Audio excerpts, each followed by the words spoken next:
Di tanggal 14 Januari 1980, terjadi ledakan mobil di San Luis yang menelan korban jiwa, yaitu si pengemudi mobil yang diidentifikasi sebagai Sophie Mary Barrera, pemilik laboratorium gigi South San Luis. Dia diketahui baru meninggalkan laboratoriumnya di jam 4:40 sore hari, dan mobilnya yang meledak bersamanya saat itu terlihat belum berpindah dari posisi parkirnya sama sekali. Ledakannya benar-benar besar, hingga terdengar beberapa blok jauhnya dari sumber ledakan. Asap hitam mengepul, petugas kepolisian dan pemadam kebakaran serta para medis segera dikirim ke lokasi setelah menerima laporan. Unit khusus pemboman dan agen federal pun mengambil alih investigasi. Beberapa barang bukti dikumpulkan, termasuk serpihan dinamit yang dipakai untuk meledakkan mobil. Nasib Sophie Mary Barrera berakhir tragis karena mayatnya pun berubah menjadi serpihan yang tersebar. Sebenarnya, pemboman di wilayah San Luis pada masa tersebut adalah hal yang sudah sering terjadi selama 2 tahun terakhir karena ada ketegangan dua geng kriminal. Namun pemboman yang menimpa Sophie adalah sesuatu yang berbeda karena korbannya adalah perempuan. Ini tidak pernah terjadi sebelumnya. Penyelidik berusaha mencari saksi, tapi orang-orang di sekitar klinik atau rumah Sophie mengaku tidak melihat apapun yang mencurigakan. Kepolisian pun bekerja keras hingga larut malam untuk memproses TKP. Dari berkas laporan yang berkaitan dengan Sophie, ternyata perempuan malang itu pernah membuat laporan 10 bulan sebelumnya. Di tanggal 20 Maret 1979, ada ledakan bom di halaman rumah Sophie dan tim ATF selaku agen khusus pemboman menemukan 7 batang dinamit dan pemicunya yang mirip dengan dinamit yang menghilangkan nyawa Sophie. Ini artinya si pelaku kemungkinan sudah mencoba berkali-kali untuk menyingkirkan perempuan yang bekerja sebagai dokter gigi itu. Data dari wawancara Sophie yang diambil di tanggal 21 Maret 1979, setidaknya ada 2 orang yang bisa dicurigai oleh petugas atas kematian Sophie. Yang pertama, yaitu mantan suaminya yang memulai bisnis laboratorium gigi dan laboratoriumnya itu diambil alih oleh Sophie sepenuhnya. Kedua, yaitu Glennon Engelman, seorang dokter gigi di wilayah San Luis yang menangani pasien-pasien kelas pekerja. Dia punya hutang lebih dari $14.000 saat itu, atau setara dengan $50.000 di tahun sekarang, yang jika dirupiahkan bisa mencapai lebih dari 700 juta rupiah. Penyelidik akhirnya mewawancarai keduanya, di mana mereka punya alibi yang kuat, terutama Glennon yang ditemui di klinik. Glennon bilang bahwa saat pemboman itu terjadi, Glennon sedang di klinik karena jadwalnya yang penuh. Bukti fisik pun tidak ditemukan sehingga polisi tidak bisa langsung mencurigainya. Namanya sempat dihilangkan dari daftar tersangka yang bisa dicurigai. Tapi, agen federal dan tim ATF yang mendapat informasi tentang pertengkaran antara Sophie dan Glennon yang berakhir pada tuntutan, akhirnya memasukkan lagi namanya ke dalam daftar terduga tersangka. Agen federal akhirnya membawa Glennon ke kantor polisi untuk diwawancara. Tapi dia menolak untuk menjawab pertanyaan dan menolak untuk dites residu bahan peledak. Agen khusus McGare yang mewawancarinya mengatakan bahwa Glennon tampak sangat sombong, terlalu percaya diri dan menganggap dirinya lebih pintar dari orang lain. Sebab petugas tidak punya bukti untuk menahan atau memaksa interogasi Glennon, akhirnya mereka terpaksa membebaskannya meski kecurigaan kuat mengarah ke dirinya. Glennon sempat berkata pada polisi bahwa harusnya mereka mencurigai orang lain, seperti mantan pekerja Sophie yang dipecat dan sakit hati pada Sophie. Glennon yang diantar kembali ke klinik, kemudian memberikan catatan jadwal kerjanya kepada petugas sebagai bukti kalau dia memang berada di klinik pada hari kejadian. Karena masih belum bisa menemukan pelaku yang tepat, petugas juga akhirnya memeriksa mantan suami Sophie. Namanya dirahasiakan, jadi kita akan menyebutnya sebagai John. Dia yang memberi informasi kepada petugas bahwa sekitar 20 tahun yang lalu, Glennon dicurigai sebagai pelaku pembunuhan yang kasusnya belum terpecahkan. Dari hasil wawancara dengan John, petugas kemudian membuka kembali data kasus pembunuhan beberapa tahun lalu dan menemukan bahwa di tanggal 17 Desember 1958, James Stanley Bullock yang berusia 27 tahun dan merupakan pegawai Union Electric Company of Missouri serta seorang mahasiswa ditemukan terbunuh di dekat Museum Seni St. Louis.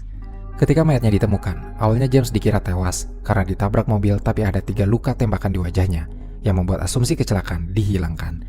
Istri James yang dia nikahi pada 28 Juni mengaku tidak tahu apa yang dilakukan suaminya di belakang Museum Seni St. Louis.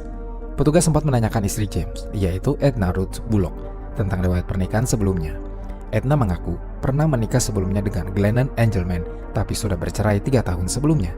Petugas pun sempat juga menyelidiki dan menanyai Glennon yang sudah menikah lagi, tapi dia punya alasan yang kuat bahwa dia sedang bersama istrinya untuk membeli hadiah saat malam kejadian. Sebenarnya agen khusus menemukan celah dari alasan yang dibuat oleh Glennon, karena dia bilang 1 jam dalam perjalanan menjemput istrinya, tapi mereka tidak punya bukti fisik untuk menangkap apalagi menuntut Glennon. Kasus itu buntu karena minimnya bukti dan akhirnya menjadi kasus dingin yang tidak terselesaikan. Kini sudah 20 tahun lebih ketika akhirnya petugas menemukan motif dari pembunuhan James dan keterlibatan Glennon. Jadi, setelah ditelusuri, ternyata James punya asuransi jiwa senilai $64.000 atau setara dengan $649.000 di tahun 2022, atau lebih dari 10 miliar jika dirupiahkan, yang diwariskan kepada Aetna jika James meninggal dunia. Sebagian uang itu ternyata diinvestasikan oleh Aetna ke bisnis milik Glennon. Kecurigaan agen federal kini semakin kuat ke Glennon. Mereka menemui mantan istri Glennon yang lain, yang namanya dirahasiakan dan akan dikenal dengan sebutan Maria. Perceraian mereka tidak terjadi secara baik-baik. Bahkan setelah perceraian dan hak asuh anak mereka yang bernama David Engelman jatuh ke tangan Maria, terjadi keributan di mana Glennon mengancam akan membunuh Maria supaya David bisa hidup bersamanya. Petugas pun sengaja menemui Maria karena mereka yakin bahwa dia mengetahui sesuatu tentang Glennon dan mungkin mau membocorkannya kepada mereka. Maria mau bicara setelah diyakinkan bahwa semua kesaksiannya akan dirahasiakan dan akan dilindungi oleh petugas. Dia pun akhirnya membocorkan bahwa selama dalam pernikahan, Glennon memberitahu tentang beberapa pembunuhan yang dia lakukan. Beberapa di antaranya dijelaskan dengan sangat rinci oleh Glennon kepada Maria, yang menceritakan ulang semuanya kepada petugas. Tidak hanya soal pembunuhan James, tapi juga soal pembunuhan lain. Contohnya, pembunuhan yang dilakukan di hari buruh tertanggal 5 September 1976. Korbannya diakui oleh Glennon bernama Peter J. Halm, yang dia tembak di wilayah pertambangan yang berlokasi di Pacific, Missouri. Glennon melakukan itu atas perintah istri Peter sendiri, namanya adalah Carmen Miranda Halm. Jadi, Carmen adalah mantan asisten di klinik giginya, dan mereka sudah saling mengenal sejak kecil. Carmen memerintahkan James dibunuh karena dia ingin mengklaim polis asuransi jiwa milik Peter yang bernilai sebesar $60.000 atau setara dengan $309.000 di tahun 2022, yang jika dirupiahkan akan setara dengan lebih dari 4 miliar rupiah. Glennon mendapat bagian sebesar $10.000 sebagai bagian dari kesepakatan yang kurang lebih bernilai ratusan juta jika dirupiahkan. Itu adalah cerita yang mengerikan, tapi kesaksian Maria masih harus diselidiki kebenarannya. Mereka kemudian mengawasi Glennon selama beberapa hari untuk melihat apakah ada gerak-gerik mencurigakan darinya dan mencari barang bukti fisik yang bisa digunakan untuk menuntutnya. Agen khusus McGarvey mulai menelusuri kasus Peter. Berkas-berkas yang berkaitan dengan kematian Peter itu semuanya akurat dengan detil yang diberikan oleh Maria. Berkas itu menyatakan bahwa Peter mendapat 1 tembakan di punggungnya. Ketika para medis datang, dia masih hidup, tapi dia sekarat. Sayangnya begitu tiba di rumah sakit, nyawanya tidak dapat diselamatkan lagi. Carmen yang berada di lokasi kejadian mengaku bahwa mereka sedang berjalan-jalan ketika Peter tiba-tiba ambruk bertepatan dengan terdengarnya suara tembakan. Tidak jauh dari lokasi kejadian, ada tanda silang di dinding tambang yang tampaknya menjadi tanda target sasaran. Masih di lokasi kejadian, terdapat barang bukti fisik berupa senapan aksi dengan bagian teleskopik yang tersembunyi di bawah tumpukan daun. Setelah tes balistik menggunakan senapan yang sama dan peluru yang sama, dikonfirmasi bahwa senjata yang digunakan sangat mematikan. Sayangnya pemeriksaan sidik jari tidak menemukan tanda-tanda sidik jari siapapun. Pemeriksaan nomor seri senapan hanya mengungkap bahwa senapan itu telah dicuri dari pemilik aslinya. Carmen ditanyai oleh suaminya, tapi dia tidak banyak memberi jawaban dan petunjuk karena mengaku masih sangat depresi atas kematian suaminya. Kasus ini menjadi dingin dan tidak terselesaikan karena kurangnya petunjuk. Namun setelah kematian Sophie, penyelidikan kembali dilakukan dan ditemukan fakta bahwa Carmen memang pernah bekerja dengan Glennon.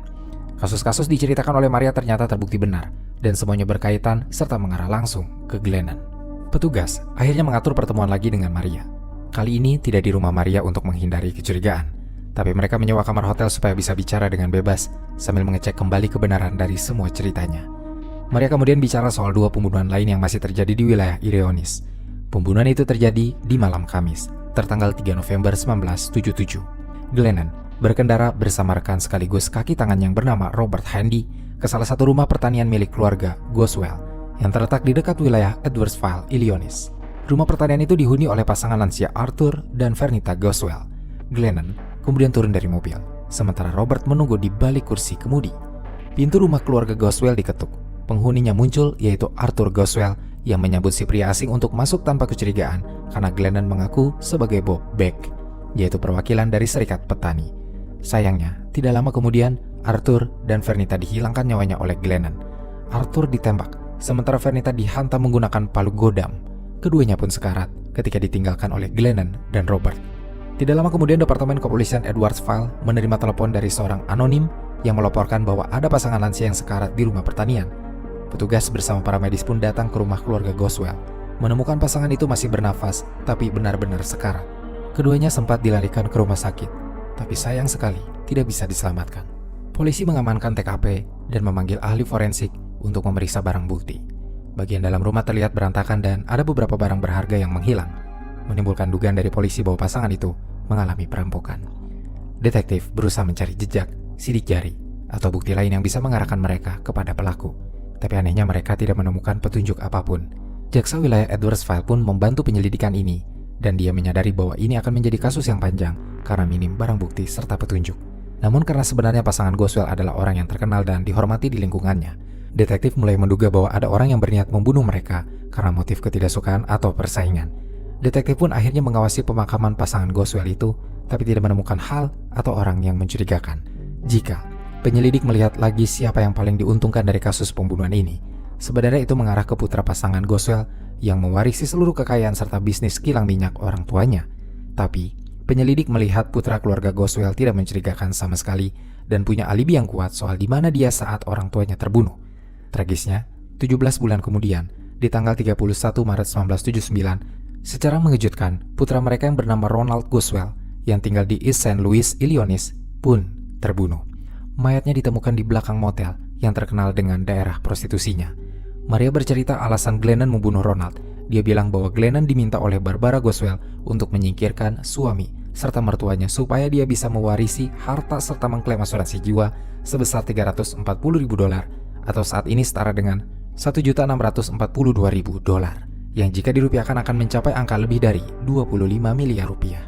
Karena yang paling diuntungkan dari kematian Ronald adalah Barbara yang sudah tertera namanya sebagai ahli waris seluruh kekayaan Ronald jika dia meninggal dunia.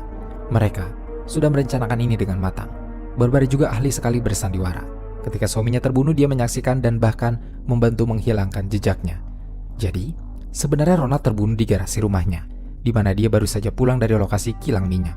Ketika membuka garasi, dia langsung dikejutkan dengan kehadiran Glennon yang menodongkan pistol ke arahnya. Ronald sempat menatap istrinya, bingung sekaligus cemas, tapi dia tidak bisa menghindar lagi ketika Glennon menembakkan peluru dari pistolnya. Dia masih hidup dan bernafas, tapi dia sekarat. Di momen Ronald berjuang untuk hidupnya, Glennon justru memukulinya beberapa kali menggunakan palu godam sampai dia benar-benar tewas. Mayatnya pun kemudian diangkat oleh Glennon dan Robert ke dalam mobil Ronald. Mereka membawanya ke belakang motel dan meninggalkan mayatnya setelah mengambil dompet serta jam tangan, lalu menyelipkan kondom ke saku celana Ronald, membuatnya seolah-olah sedang menyewa jasa prostitusi, kemudian dirampok. Barbara kemudian melaporkan bahwa suaminya menghilang kepada polisi. Dia juga berpura-pura mencari Ronald di rumah sakit untuk mendukung sandiwaranya. Beberapa hari kemudian, mayat Ronald baru ditemukan oleh seorang manajer pemeliharaan gedung hotel yang melihat mayat Ronald di kursi belakang mobil dan tertutup oleh plastik besar serta handuk. Dia segera melapor ke polisi yang melacak nomor plat dan mengetahui kalau itu terdaftar atas nama Ronald Goswell. Tim forensik pun memproses TKP, tetapi tidak ada sidik jari yang bisa menuntun mereka ke arah pelaku. Polisi sempat berasumsi bahwa kematian Ronald disebabkan oleh perampokan. Apalagi kemudian seorang narapidana bernama Alan Jackson mengakui bahwa dia membunuh Ronald secara tidak sengaja karena dia sudah berencana merampok bersama pacarnya yang seorang prostitusi. Tapi karena Ronald melawan, jadi dia menembaknya. Kesaksian Alan membuat kasus Ronald ditutup dan dianggap selesai. Namun inilah yang di kemudian hari memberatkan petugas untuk membuktikan bahwa Glennon pelaku dari pembunuhan Ronald. Mereka tidak punya bukti fisik yang menguatkan. Selain dari pengakuan Maria yang menjadi saksi, hanya saja Glennon masih bisa dijerat lewat kasus Eric Frey yang terjadi di tahun 1963. Eric dan Glennon adalah rekan bisnis di Pacific Drug Strip. Atas permintaan istri Eric yang ingin mengklaim asuransi jiwa sebesar $166.000, akhirnya saat mereka sedang melihat galian sumur, Glennon memukulnya dengan batu, mendorongnya ke lubang, dan menggunakan dinamit untuk meledakannya, membuat itu seolah seperti kecelakaan kerja. Kasusnya ditutup dengan catatan kecelakaan. Namun, jika diusut lagi, ini bisa menjadi salah satu langkah awal untuk menyeret Glennon karena kasus ini cukup punya banyak celah.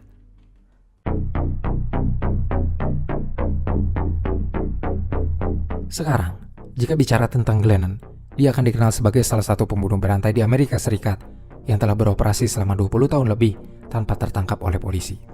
Glennon adalah seorang dokter gigi, tapi di waktu lain, dia akan menjadi seorang pembunuh bayaran yang rela menghabiskan nyawa pria lain untuk membantu istri-istri korban mendapatkan polis asuransi jiwa yang bernilai sangat fantastis. Tentu Glennon mendapat bagian cukup besar atas kerjanya itu. Glennon lahir sebagai anak bungsu dari 4 bersaudara. Dia tumbuh di keluarga kelas menengah dan tinggal di rumah yang terbilang cukup mewah milik orang tuanya. Glennon terbilang siswa yang kecerdasannya di atas rata-rata secara akademis, tapi dia tidak unggul dalam beberapa mata pelajaran tertentu. Meski begitu, dia lulus dalam bidang kedokteran gigi di Universitas Washington yang berada di St. Louis pada tahun 1954 dan mulai praktek di klinik kecilnya untuk kelas pekerja. Dia dibayar rendah untuk jasanya itu. Glennon juga tercatat pernah bertugas di Korps Udara Angkatan Darat Amerika Serikat yang mungkin bisa menjelaskan mengapa Glennon bisa merakit dinamitnya sendiri untuk meledakkan korban-korbannya.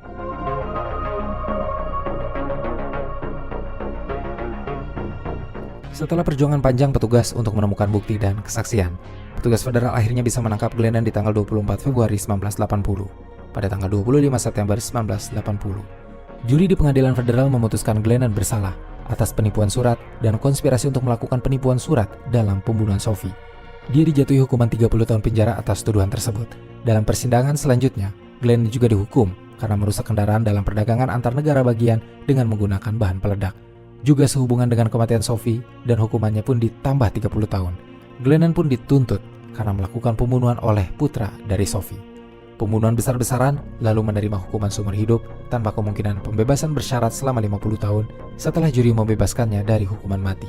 Lalu pada tahun 1985, Glennon mengaku bersalah atas pembunuhan Ronald Goswell serta orang tuanya yaitu Arthur Goswell dan Vernita. Pengakuan ini juga membuat Barbara dihukum atas pembunuhan suaminya, tetapi dibebaskan dari pembunuhan orang tuanya. Dia kemudian dijatuhi hukuman 50 tahun penjara atas pembunuhan suaminya. Barbara baru dibebaskan dari pusat pemasyarakatan Dwight pada 10 Oktober 2009. Sementara itu Robert Handy, kaki tangan dari Glennon, mengaku bersalah berkonspirasi untuk melakukan 3 pembunuhan keluarga Goswell dan dijatuhi hukuman 14 tahun dan menjalani hukuman waktunya di penjara. Glennon pun akhirnya mengaku bersalah atas semua pembunuhan yang dituduhkan kepadanya dan menerima 3 hukuman seumur hidup tanpa pembebasan bersyarat.